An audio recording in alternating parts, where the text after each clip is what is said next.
Hey, this is Dave, the Caregiver's Caregiver at caregiverdave.com, coming to you on the number one rated caregiver podcast on the internet, along with my lovely co-host, best-selling author and former mayor of Grover Beach, California, Debbie Peterson.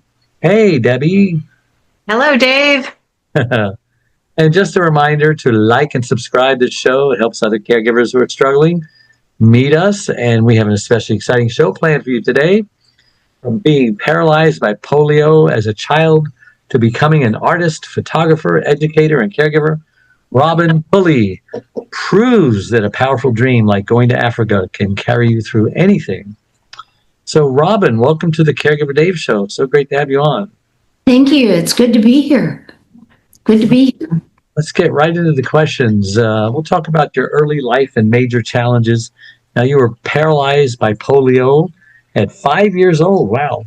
What do you remember most about that experience, and how do you dream of going to Africa and to help you through those early challenges? We've got a lot of questions, so try to limit your answers to a couple of minutes each, and that'll get us through everything. Sounds good. So since I was on both sides of the caregiven and caregiver side, I'm talking today to both sides. So when my polio journey, I was paralyzed with polio when I was 5, and we're talking in the last century before the Salk vaccine was available in 1955. So my mom was an incredible caregiver. My dad was my number one supporter. And so before this, there was no TVs, no entertainment. So my main entertainment was my puppy dog, Pat. She was an English pointer, and my mom would rotate me every 30 minutes since I was paralyzed from the neck down. I could talk, and my mom would rotate me. When I was rotated out toward out the room, my dog would lay her head on the bed. And so nose to nose, we would talk for hours and hours. And I think that's when she taught me how to do animal speak. So I could read her thoughts, and I knew what she was thinking, and tell her the stories what my mom told me, and tell her about lyrics that I wrote for songs and music that I heard on the radio. And I told her about my dream of going to Africa. As an avid animal lover, I wanted to go to Africa to see the ultimate animal experience. So that's a really interesting thing, that how much a pet can help you through something like that. But going on to then, it looks like you had another injury later in life. What happened later? Did you recover from the paralysis, number one, and number two? Then what happened after that? Okay, the main way I recovered from the paralysis was my number one cheerleader was my dad. He was my cheerleader. Anyway, one time I was trying to walk down the parallel bars, and it was so painful, and I was in so much pain. I was crying. I fell down on the floor, and I said, I can't do it. I can't do it. I can't do this. And my dad said, never say can't. Change the word to I can. Now get up and let's try again. So that lesson carried me through to the next thing that you just mentioned. The traumatic brain, that was from the fall, huh? Yes. Yeah. You healed of everything now? Yeah, I did. It's been a long process. God. The traumatic injury, I was hit by a drunk driver as a pedestrian in the car. So the lesson I learned from that is look better both ways. and again, use my dad's lesson of I can. So get up and, just work through it. I can do it. And volunteering helped too, doesn't it? It takes your mind off of yourself. You were volunteering at the Elks Rehab, working with spinal cord patients. For the what were your responsibilities, and what did that teach you about patient compassion and healing? The reason I was there was to teach him how to play a very special guitar. It was called a Smith Mellow Bar guitar that this guy had invented. So it depended on their level of injury. They could do this. So I was there to teach him how to do that, but I was also there for motivational and redirectional. Like Alexander Graham Bell said, when one door closes, another one opens. So my charge there was to help them find another open door. Oh, that's cool. Your parents still alive? No, they've both passed. My dad passed very young at 49, so he's my angel in heaven. Debbie? Go ahead. So it sounds like you went from strength to strength. You were paralyzed, you recovered from that, you had a traumatic brain injury, and then You were a skier? Yes, I was a skier. My fiance said, "You need to learn how to ski so we can ski together." So I took the lessons and we went up on the slope. And I get to the right story here. Anyway, so we were up on the slope, and he got off the ski chair and went zooming down the hill, and I was there. And I saw this girl getting off the chairlift, and she was all out of control everywhere. So I dug in my poles to get out of her way, and I hit some black ice, and I did 180, and I landed on my neck. Oh. So they carried me away in one of the litters, and as we were going down the hill, and the ski patrol, they take you down the backside so other skiers don't see you in the litter. Anyway, so we were going down the backside, and the head ski patrol guy kept talking to me to keep me responding, and he noticed that I was watching. There was a cobalt blue sky overhead, and there was a single eagle that was circling, and he said, "What are you thinking?" And I said, "I'm letting my thoughts, coast on the wings of that eagle." And he thought I was checking out. Hurry up. So I said, what I was really doing was going over my dad's lesson again of I can.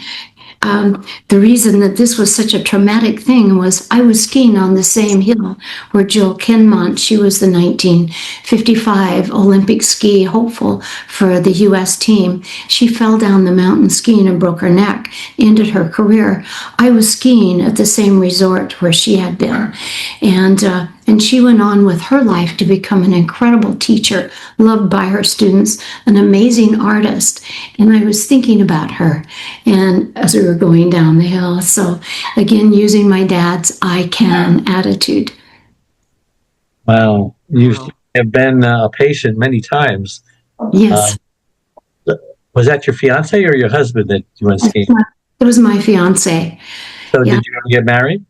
Yes, we got married. After I met her, he said, "Now I would like you to learn how to fly fish."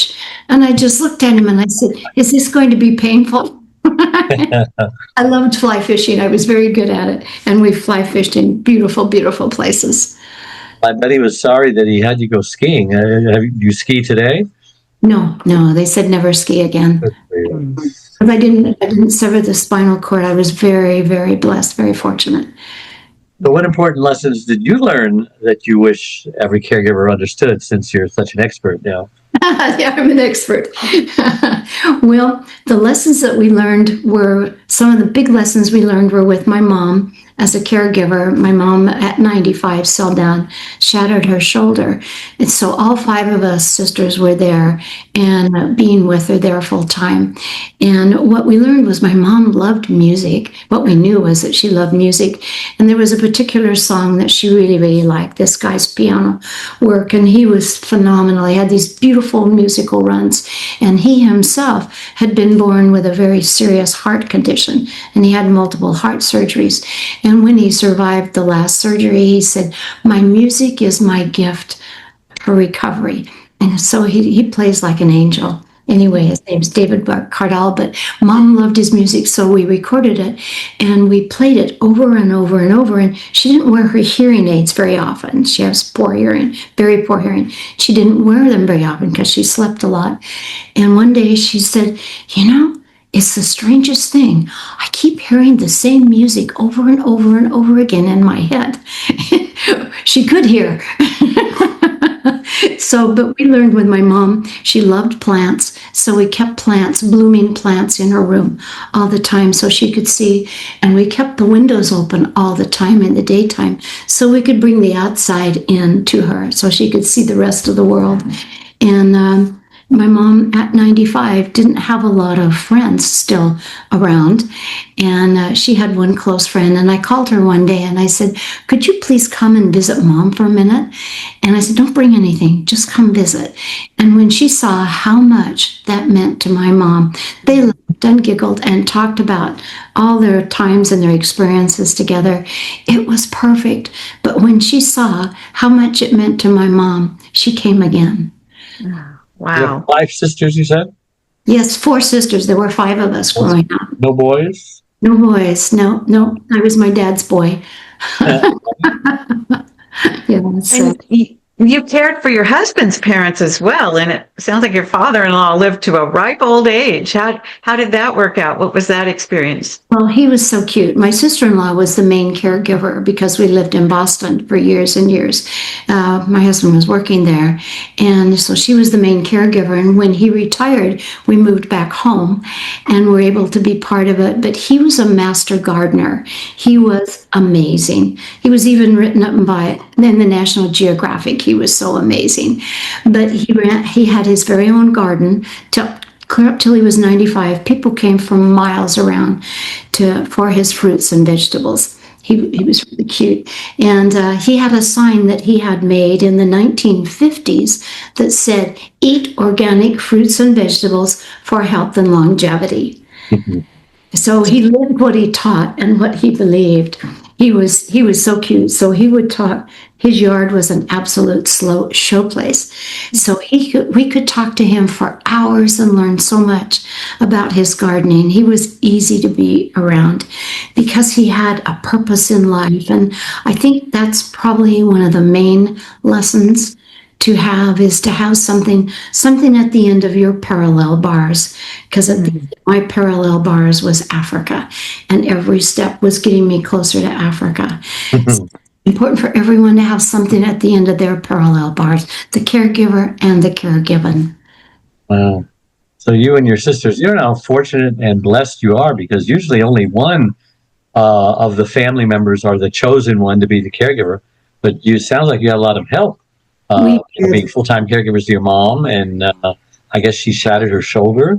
Yes, she shattered her shoulder when she fell. What were the biggest challenges of that period, and how did you all get along supporting one another as a family? Oh, we got along really well because we all loved Mom.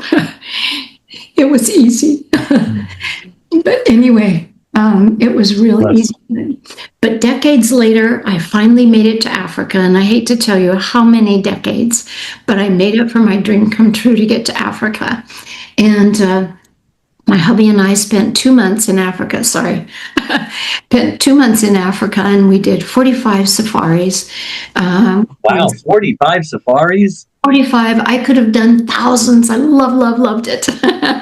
But we did 45 safaris, and you're living in tents while you're doing this, right? You keep moving the tents? Tents. Sometimes you would live there for 2 or 3 days, and they were tents, and the best one was up on stilts, and it was so high up on stilts that the elephants could walk underneath. It was amazing. It was just amazing. And your husband loves this just as much as you? Oh, he did. He's an animal lover too. So I came back with 14,000 photos from our African trip. So I decided to write a book as my give back for everyone who has dreams, because what I learned from the African animals is that to them, the most important thing to them is survival. Every day is survival. It's a challenge. And kind of like humans today. Exactly like humans today. So survival is key, and it's what we do with this allotted time that we have, that we can create. And for the caregivers and the caregiven, it's so important to have something that they can share, because in their whole lifetimes, they learned a skill that they could share with someone. It doesn't have to be big, can be small, but sharing that and stepping out of themselves is hugely helpful. So do you have any tips for people, practical tips or strategies or shifts that caregivers can make? Well, some things that I already talked about, most importantly, Alexander Graham Bell's words, that when one door closes, another one opens for you. So finding that open door, and it's just a matter of looking and finding an open door that works for you. And also, I mentioned having the curtains open. When I had polio in my bedroom, was right off the kitchen in our home, in our small home. And so the washer and dryer was under the window. So we couldn't open the curtains. And I longed to see outside. I absolutely longed to see outside. So that's a critically important thing for him. And what I mentioned about for my mom is having some plants in there, something growing, something alive that's blooming that they can enjoy every day. And let's see, I think I covered my little list. And having friends come over, having their friends come over, or even just a phone call. So that. You know, my wife wanted to go to Africa. She's disabled. She's in a wheelchair, speech impaired. And so I tried to find safaris that were handicap accessible. And I started reading about it. And I just didn't have the courage to go on one with her because, you know, it just sounded like a big commitment. You've been on 45 of them. What do you think about taking someone in a wheelchair on a safari? Is it hard? No, I would go in a heartbeat. I will text you. I will text you the name of the company that we went. We actually went twice for a total of 2 months. And I will text you the name of him because when we called him, he's written 12 books on Africa. He's the number one rated safari company by Condé Nast, and he was wonderful. So when we called, he asked 3 questions. What do you want to see? How long can you stay? And what is your budget? So covering those things, he could do it. He could do that for you. His name is Mark Nolte, and he's wonderful. So did you actually go on any of these or had any wheelchairs with you, or did you observe any wheelchairs, or weren't you on the disabled ones? We were with that group. There is a group, and he would arrange for that. When we went, we'd saved extra because I was going as a photographer to spend time with the animals and get those pictures and fulfill my dreams, because I actually had dreams of holding these little lion cubs and connecting with the lions, and it happened. But so we saved extra pennies so that we could go, dollars, so we could go with our own guide on our own schedule. So we were alone, because sometimes when you're in the game vehicles, what's happening is on that side of the vehicle and you're sitting on that side and you can't get over there. So on a safari, the animals, your wife could definitely go. On a safari, the animals look at the game vehicle and the people in it as a single entity. And so you're totally safe. And in the lion story that I write about connecting with this lion, an absolute soul's connecting with this lion. Yeah. I was 5 feet away from him, and you can't see him. I didn't do that. But I was 5 feet away from him and had this soul's connecting experience because we were in this safari, in this 4-wheel drive in the Land Rover. It's amazing. So you wrote a book, right? Yes, I wrote a book. It's called... What do you hope people will get out of the book? Tell us about it. Well, the most important thing is, as I mentioned, to the African animals, survival is the most important thing. So we learn life lessons every day from the animals, you know, from the lioness hugging the cubs and teaching them. And when you think about it, you can see this beautiful lioness cub, and she is holding these cubs. And unfortunately, she was holding them. In my dream, I was holding them. But that didn't happen. Anyway, and then you see the lioness, they're responsible for getting the meals, the food procurement for the pride. And you can see how they go out 2 by 2 and they get their food, and the other lionesses stay back, and they're the cub sitters. And the cub sitters actually nurse cubs that aren't even their own. And then these beautiful lionesses who are out here changing the world, bringing the food home, then there they are, cuddling and loving these animals in the most amazing way. So the lessons that we learn from the African animals are what I talk about in my book. That's just one of the lessons. Wow. How family is so important. Well, Debbie, got anything before we say goodbye? I'm just curious about the connecting. So how did all of that evolve for you, and what does it really look like? Connecting connecting with the animals. Oh, well, because my dog taught me how to do animal speak. but just connecting with them, the soul's connecting was critical. And with the lion, the first time we met our guide, he said, what's number one on your list? And I said, I want to be able to see a lion with his eyes open, because they sleep 18 to 20 hours a day, because their job is defending their territory and their pride. And so we went many places on many safaris and saw lots of lions sound asleep in the middle of the day. And one night we heard a knock on the door, and the guide said, there's lions fighting. Do you want to come? So we jumped in the vehicle, followed the lion sounds. There was one driver driving and another one strapped to a chair on the fender, and he had a big spotlight. And we saw the lion tracks headed in the direction of the sounds. And we followed along, and these lions were fighting, and it just echoed throughout, and you could feel the vibrations in your bones. Lions have a very special muscle in their throat that sort of moves aside so the air can pass over their vocal cords, and those roars can be heard 5 miles away. It's amazing.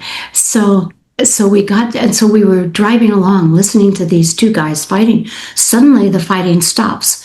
Nothing's happening. And it's just like all the sounds have been vacuumed out of the air. And so our guide starts following the lion track, still going in the direction of the sounds.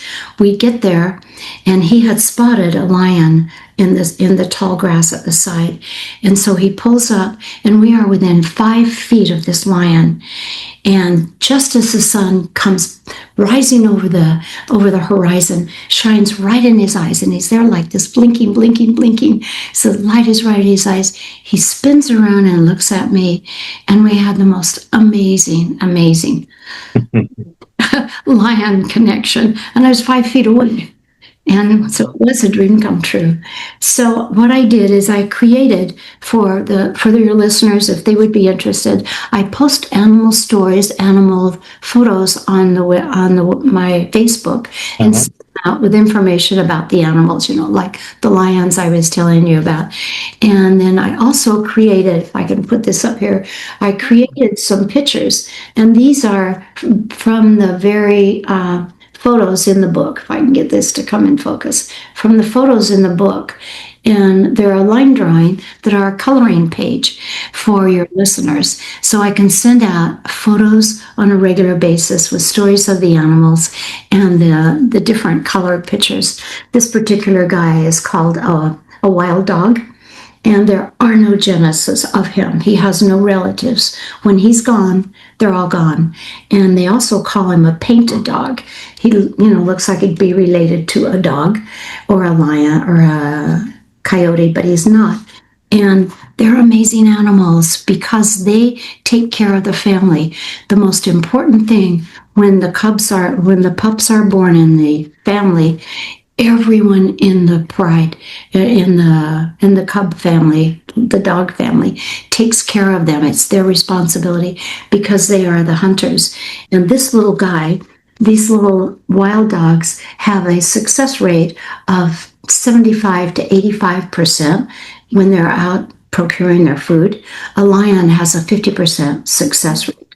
So having the pride together is extremely important in raising all of the pups together. So people could reach me on my Facebook. If you want me to say what it is. Yes. Oh, okay, it's Robin on Facebook, Robin Pulley robinpulley@me.com, and request a friend request, and then I will send them out all the other coloring pages and the photos on a regular basis, and the stories, information about the animals, and my publication date. Did you draw that dog yourself? No, I can, but this is that sounded very. So you're an artist, okay? Yes, I've had 4 years. I can't believe how fast our time has gone today. It was so great having you on. Yes. It's warming my soul here. Well, and things that you have done, Dave, what you have done in turning your life around and opening another door, is pretty amazing. And you already told us how we can reach you, right? Yes, robinpulley@me.com, friend request on Facebook. Debbie, how can people get a hold of you? Well, you can find out more at mayordebbie.com, or you can go to Amazon and search for Debbie Peterson Integrity 101, and you'll see my series of books on how to participate effectively in local government. Oh, bless your heart. I'm impressed, lady. Thank you. And remember, all our live shows become recorded pod and video casts on all your favorite platforms. My number one best-selling book, It's Your Life Too, How to Survive and Thrive as a Caregiver, is available wherever books are sold. And also my free membership website, caregiverdave.com, where you can also schedule a free 30-minute initial coaching call, talk about whatever you're struggling with. And you can also join my community of 34,000 caregivers on Caregiver Dave Facebook page. And we have lots of tools, resources, videos, this radio show, much, much more. So again, a big thank you to all my listeners and you guys all over the world for tuning in every Wednesday and making us the number one caregiver podcast on the internet. So until next week, same time, same channel. Thank you, and may God richly bless you all. Bye-bye. Dave Nasani, the Caregiver's Caregiver, has just released his 6th book entitled It's My Life Too, Thrive to Stay Alive as a Caregiver. It was specifically written for caregivers who know they should be putting their needs first, but just don't know how. Dave is the sole caregiver to his wife, Charlene, since 1996. He knows firsthand what caregivers are going through, because he is one. He now speaks all across the country, offering caregivers his amazing caregiver support package. Even the airlines tell us that in the event of an emergency, to put your oxygen mask on first, before you help your child with their mask.